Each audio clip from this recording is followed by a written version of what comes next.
In noir, no one gets out clean. Whether it's a bullet, a betrayal, or a quiet fade into obscurity, death always lingers. In alleys, in hearts, in the cold glow of the last street lamp. These were the fatalities that shaped the genre, and they'll haunt its echo forever. These are the top 5 noir iconic fatalities. In The Maltese Falcon, 1941, private detective Miles Archer, partner to the film's protagonist, Sam Spade, meets his end abruptly in the early hours of the film. He's shot in the chest while tailing a man named Floyd Thursby, as part of what seems like a routine job to protect a mysterious woman named Bridget O'Shaughnessy. We never see the murder happen. Instead, the film reveals Archer's death through a call to Sam Spade. His body found face down in the shadows of a foggy San Francisco alley. His gun untouched, a bullet through his heart. It's a clean hit, cold, efficient. Philip Marlowe is the quintessential hard-boiled private eye, smart, cynical, and operating by his own moral code in a world that barely has one. In Farewell, My Lovely, Chandler sharpens Marlowe's character into a study in moral isolation, showing him not just as a detective, but as a man slowly unraveling in a corrupt world. Phyllis Dietrichson, the quintessential femme fatale, cool, calculating, and lethal behind soft eyes and a slow-burning cigarette, meets her end in the most noir way possible, at the hands of the man she seduced into murder.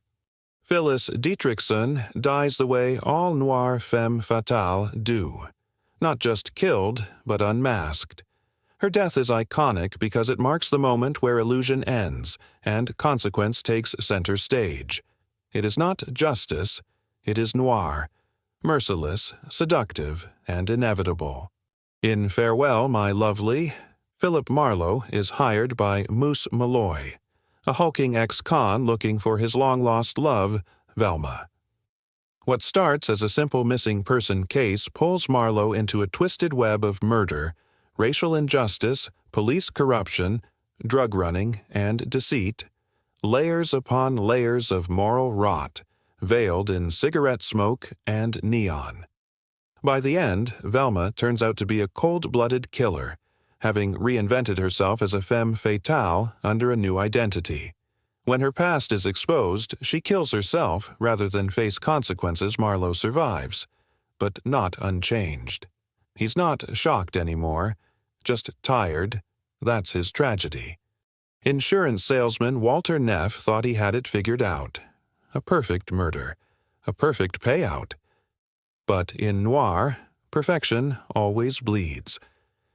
Shot by the very woman he conspired with, Neff's fatal end is self-inflicted, a result of greed, lust, and pride. Neff's death is the blueprint for noir downfall. Morally compromised everyman destroyed by femme fatale and his own ambitions. It's the prototype, a voice-over confession, a slow bleed to death, and a realization too late.